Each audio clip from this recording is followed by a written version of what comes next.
Welcome everyone. Thank you all for coming. I'm Mia Chairteach. I'm the Executive Director of the Montauk Historical Society, and it is a huge honor to be here today for the dedication of the memorial in honor of those lost aboard the fishing vessel Pelican on the Saturday of Labor Day weekend 73 years ago. We're especially pleased to be able to welcome family members of some of those who perished that day, many of whom have traveled great distances to be here, all of whom I consider my friends. And also I'd like to welcome the members of our community who have their own memories of that day. The capsizing of the Pelican was a fishing tragedy unlike any other that Montauk has ever seen. September 1st, 1951 started out bright and full of promise when 62 passengers and 2 crew set out from the Fish Shangri-La dock for a fun day on the water. I understand from one of the men who was on the boat that day that the mood was happy and giddy, even after a freak storm put an end to the fishing and forced the captain to head back to the dock. But soon things took a turn. Fighting the current with one engine failing, as waves pounded its starboard side relentlessly, the Pelican capsized just a mile from the lighthouse. And of the 64 people who left the dock that day, only 19 returned. Today we honor all who sailed on the last voyage of the Pelican, and we remember the 45 souls whose deaths plunged their families into sorrow and mourning that is still felt by those who remember that day, as well as by new generations of descendants who never knew their aunts, uncles, and grandparents, except in the stories they heard about them. I am really thrilled to be able to show you this memorial, which was designed by Diane Sheridan. I hope you agree that it's a fitting memorial, and without further ado,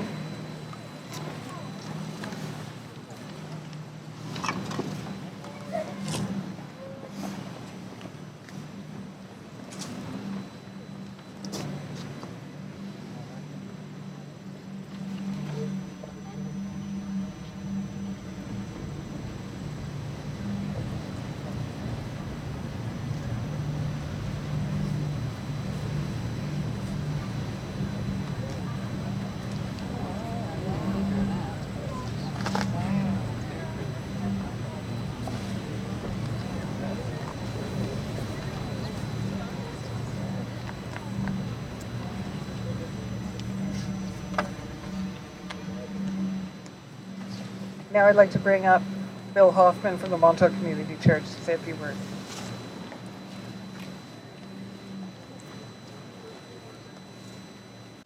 I'm a pastor by vocation, but I'm more than that. I'm an Up Island boy from Hicksville originally who fell in love with this place, Montauk. At least might have been sooner than 5 years old, but I remember 5 years old is the earliest I remember saying I love Montauk.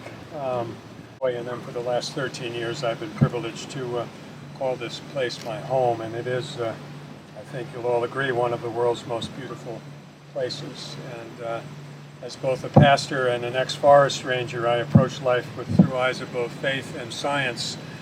And whenever I come here to the point, which I try and do as often as I can't help but sense the imaginative hand of a creator at work through the eons, through the millennia, with ice and water and wind and stone shaping into this beautiful place.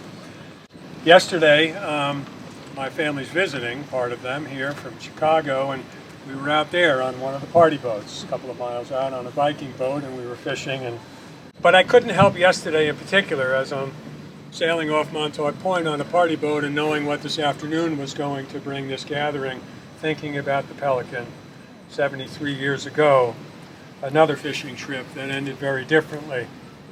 And it reminded me that not only of the beauty and the power of nature, but also that there's pleasure as well as peril in that. And we're here to mark that reality. Nature is a beautiful thing, and yet nature can be a harsh thing. And that was discovered here. I mean, this lighthouse here is pretty spectacular, but it was not built for people to visit and take pictures next to. It wasn't built to learn some history of the place. It was built to save lives. That's the reason it's here. And it was in a place where that was needed and is still needed. But as you come this far, and you see that memorial, and now you see this memorial, you're reminded of both the beauty and the power of nature, the peril as well as the wonder of it. And we're reminded of both as we gather here today. But that's life. It's both joy and it's sorrow, it's laughter and it's tears, it's love and it's losses. And so today we come to mark the remembrance of those whom we have loved and lost. Some of you I know are family members of those who were on the boat that day. And we honor your presence and you honor us with yours. We dedicate this memorial to one of Montauk's darkest days, as Mia has already alluded to. 45 of the 64 people on board did not return. And many lives were changed forever that day. We dedicate this memorial and we remember those who lost their lives. We remember the survivors, the family members in that generation and in future generations who still live with that day. We also remember this community, which grieves that day. Because at its heart, whatever it may seem, Montauk is still a fishing town at its heart and at its soul. And be assured that this memorial carries not just the memory of a tragedy, but the memory of lives, 45 lives. Graced this place and who didn't come home. There's sadness in that, but there's not sadness in the life that was lived up until that moment. So, let us not forget. Let us see the name and remember the story. Let us live lives that are not measured in a moment, but that connect us with the past to the present and beyond the present to the future in this special place. And if we do that, this place with both its beauty and its power, with all its promise and its peril, then we can remember today honestly and openly with both tears and with smiles. Not just for what you lost, but for what you had. Because what you had is what brings the tears. And so, in conclusion, I come out, I can only speak out of my own tradition. I know we have various different faith traditions here, different Christian traditions, Jewish traditions, others are no particular faith tradition, and I honor all of those, but I can only speak out of my own. And so I offer this prayer as I close my time here and we hear some other reflections. Gracious Creator, loving source and sustainer of all life, we give you thanks this day and this time of memory to honor those who lost their lives on the Pelican 73 years ago. Comfort all for whom that event continues to bring a sense of loss. May they find joy and peace in the memory of each of those lives lived well. May they find a sense of peace in the fact that this community, whether they are here or not, will ever remember them through this memorial. And now bless this community and all who work or sail or recreate upon these waters. Bless them with nature's bounty, with a fun day, and with a safe harbor at day's end. This we ask of you, O Creator God. Amen. Amen. Thank you.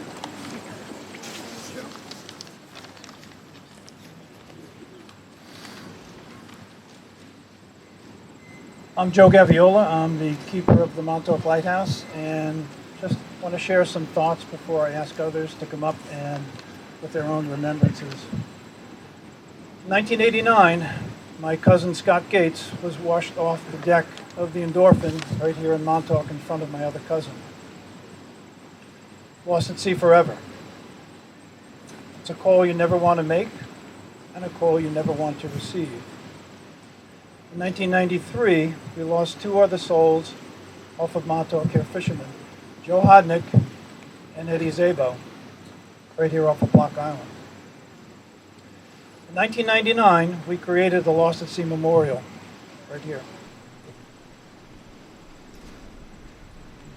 We put all the names of those recently lost at sea and went all the way back in time.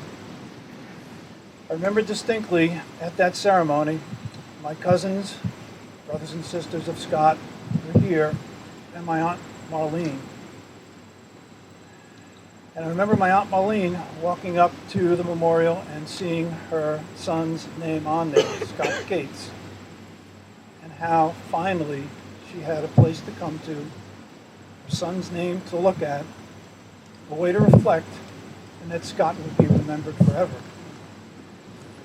I don't know if there's ever a closure with grief, but I know that my aunt, how appreciative she was until the day she died, that we put this memorial in for her, and for all those. She got the benefit of it. So here we are, 25 years later, doing this again, in a way, with this absolutely beautiful, magnificent, and solemn memorial. And when I look at those names, I think of my aunt and my cousins, and how important every single name is on there that has a family member, a cousin, husband, someone. But now with these etchings, there's a place to come and touch and remember forever. There's also a bigger reminder here how life can be fleeting, how the ocean can be beautiful, calm, and unforgiving, how life can be fleeting, how life can change in an instant, and how life can end in a single wave. So now I'd like to ask others to please come up and share their remembrances. Anyone's invited to please come up.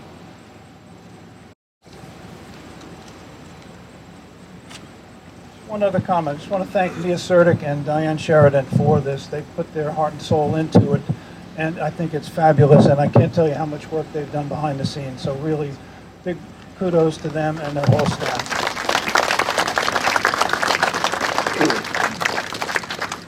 Hi folks, I'm Paul Forsberg from the Viking fleet. My father and his boat and Frank Mundus on the Cricket towed the overturned Pelican in and up until Shagwam Point, and then the Coast Guard took over and brought it into the harbor. I was 11 years old at that time. I can't believe the time slips by so fast.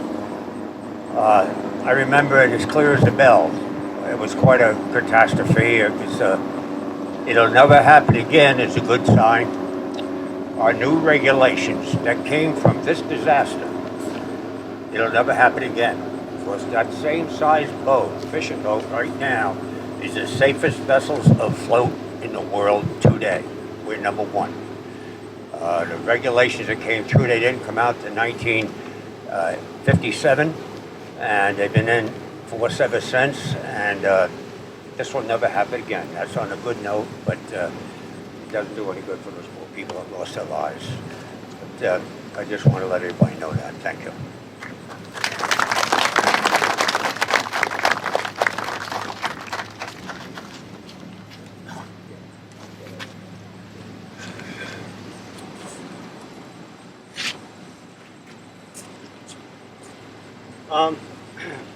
I'm Jeff Lewis. 73 years ago, my father was one of the 45 souls that perished on the Pelican, leaving my mother, a widow at 22 years old with a 3-month-old baby.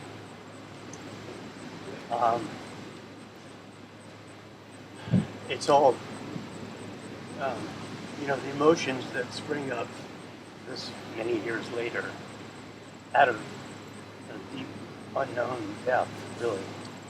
I never knew my father, but powerful. But anyway, this is an amazing thing. I would really love to thank, incredibly grateful to the people who put this together and made this happen. Mia and her team, the Historical Society, Diane Sheridan for designing this amazing piece. First time we saw it, it was like, that's it. It was the only iteration we saw, really, and it was just so right. Spectacular. Gratitude to all my family and friends, quite a few here today. Traveled with all the difficulty of traveling in this part of the world on Labor Day weekend. My Aunt Gloria, my father's sister, my cousin, there's too many to name all of them, my wife certainly, and just filled with gratitude, filled with awe at this entire thing. 70 years, 73 years ago, there was, well, it just thank you. Thank you. Thank you, Jeff.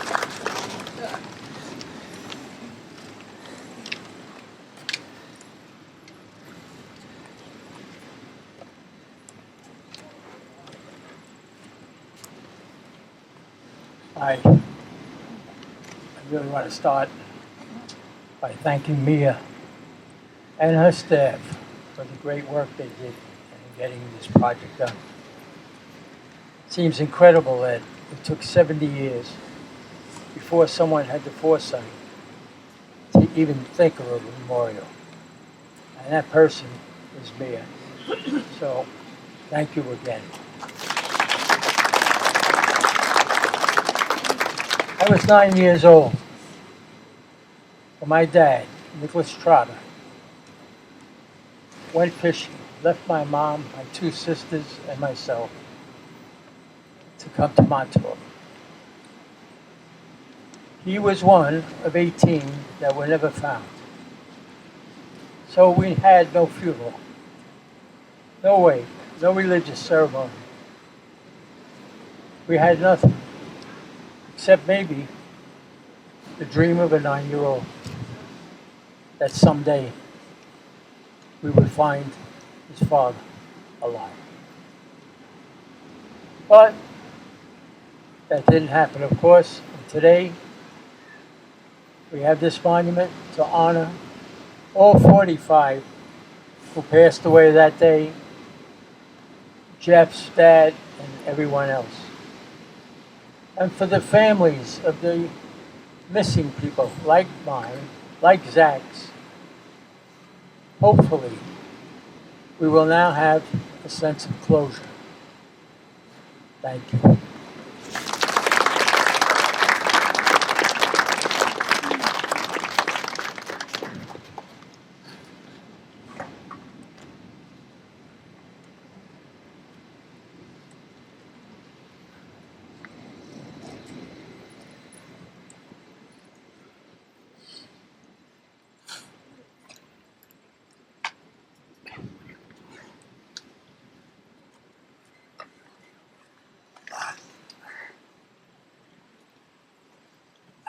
I'm sorry. Take your time. Take your time.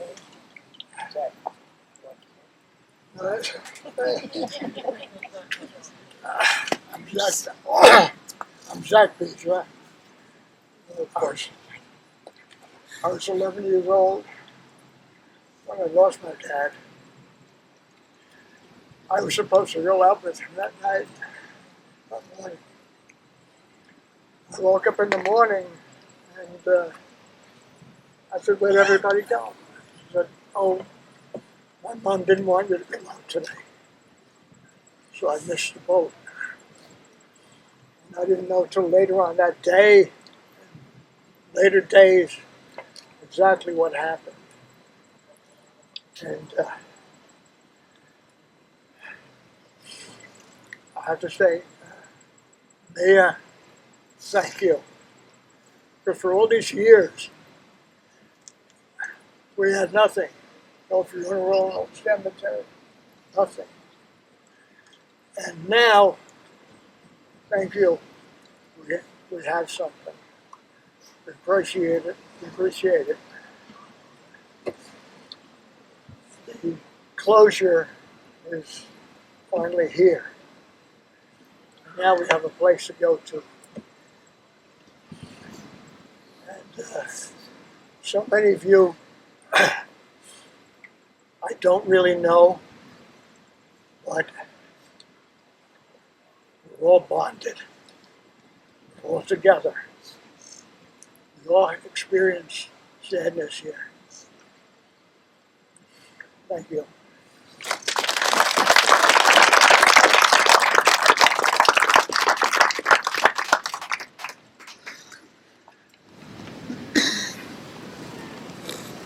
Anyone else care to speak? Good. I want to read an excerpt from a poem by Lawrence Binion. They shall not grow old as we that are left grow old. Age shall not weary them, nor the years condemn. At the going down of the sun and in the morning, we will remember them. Where our desires are and our hopes profound, felt as a wellspring that is hidden from sight, to the innermost heart of their own land they are known, as the stars are known to the night. As the stars that shall be bright when we are dust, moving in marches upon the heavenly seas, as the stars that are starry in our time of darkness, to the end,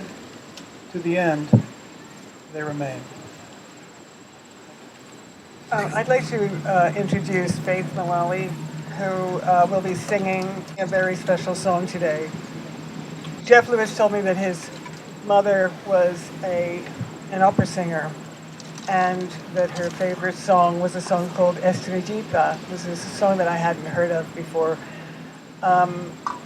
I realized what an apt song that would be. It's a song to a little star, and I'd like to bring Faith up to sing it now. Estrellita de lejano cielo, que miras mi dolor, que sabes mi sufrir.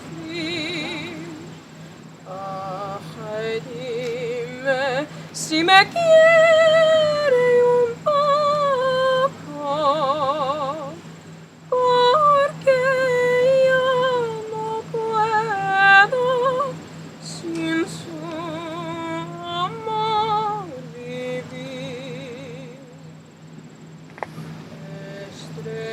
Estrellita de lejano cielo, que miras mi dolor, que sabes mi sufrir. Baja y dime si me quiere un poco, porque yo no puedo sin su amor vivir. Tú eres estrella, mi faro de amor. Tú eres que pronto he de morir. Ven y dime si me quiere un poco, porque ya no puedo sin su amor vivir.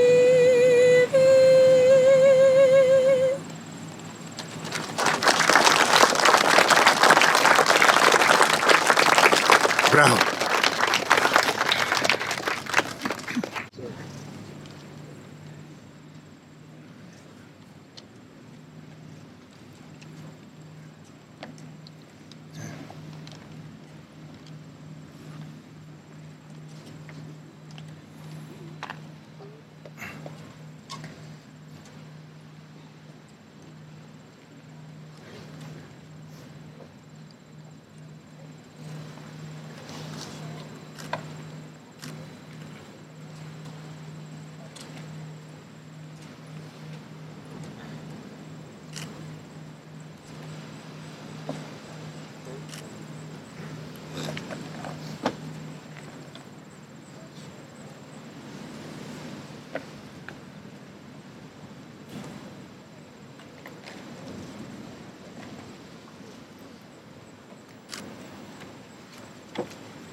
Thank you so much.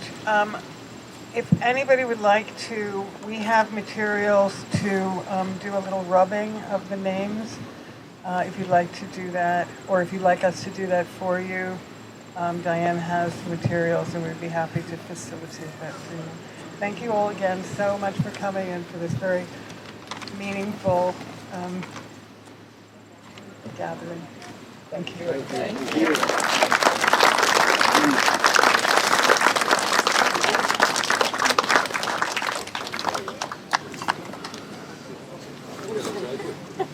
That's the problem.